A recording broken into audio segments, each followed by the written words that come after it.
Part 57. What? Aatrox, the Darkened Blade. So apparently Aatrox is just extremely overpowered in the lore. Apparently he's gonna... I think he attacks Pantheon so hard that he kills his god or something. Let's see what that Darkened stuff is. But yeah. Welcome once again to another Lore of League of Legends episode. Isn't Varus also darkened now because of the power he absorbed or something like that?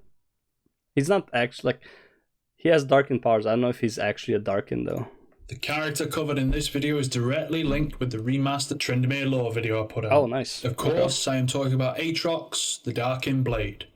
Enjoy. Yeah, so this is like newer old lore, I guess.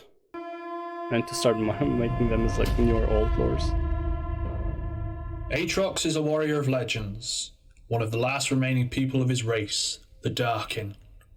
The tales describe him as a warrior wielding a massive blade that never seems to encumber him.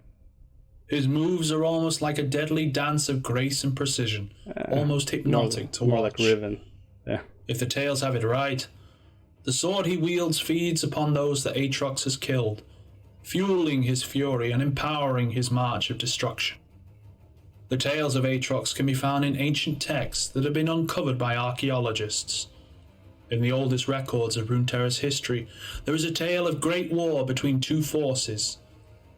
Nowadays they are known as the Protectorate and the Mage Lords, since their real names have been lost in the depths of time.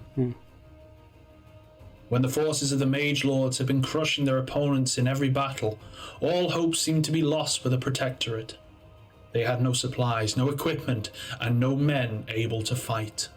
When the war seemed lost already, a demon-like figure appeared amongst their ranks.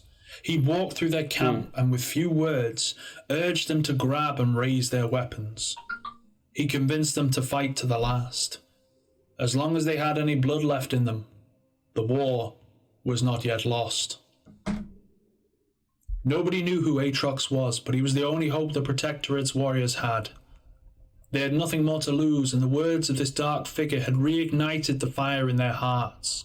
His promises imbued them with their thirst for blood and battle, and they blindly followed Aatrox into the heat of the fight. Each of them fought with a fury never before seen. Every one of their soldiers was worth at least 10 men. Their swords cut through the flesh of their enemies as if nothing but paper. After the battle, Aatrox was nowhere to be found, but the soldiers still carried his words in their hearts. They could still feel that fury that he had gifted them with. Something urged them to follow up their victory and push the enemy back.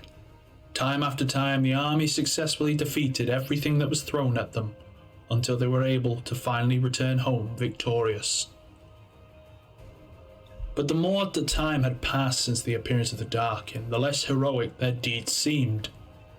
In their own memories, the glorious battles had been turning into a real image of them ruthlessly slaying anyone who failed to run away, be it elderly, women, or children.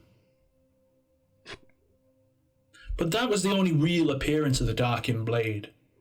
A figure that represents Aatrox in many ways can be found in every city-state. A trail that Ezreal has found and followed shows there is a lot of evidence of the Darkin's appearances. Does he appear for every every time there's a battle, like one overwhelming side, he appears on the losing side just because there's more to kill on the from the winning side?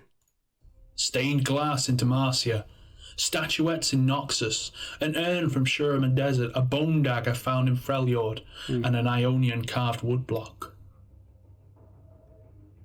If the figure appeared in so many places and yet he seems to look exactly the same every time, there was only one real logical explanation. Kind of like pyramids all over the world right now. It's like, pyramids, interesting. It couldn't be a tale passed down. There's only one explanation why Aatrox is everywhere all the time.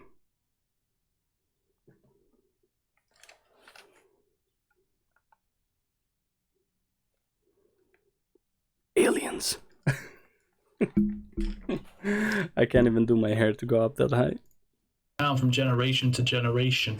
He couldn't be a creature parents created to scare their children. Darken. He had to exist. He had to be real and for reasons known only to himself.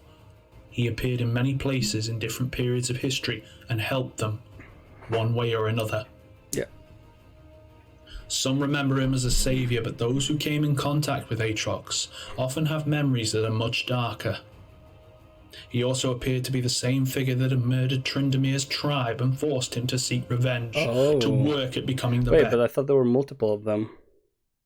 Also, he doesn't have a animal mask or some shit like that, like those guys did. Just like before when he appeared to change the fate of a war.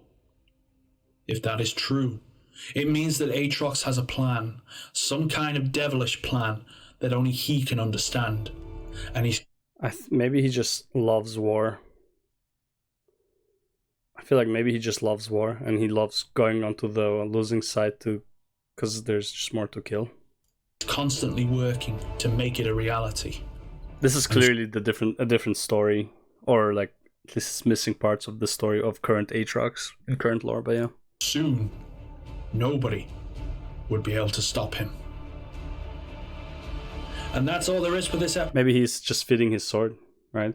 Since it is said that his sword drains the life of what's it called? Then he needs as big of a human sacrifice as possible. And what better way to get it than to join a losing side that has less people and just beat the winning side that has more people usually, right?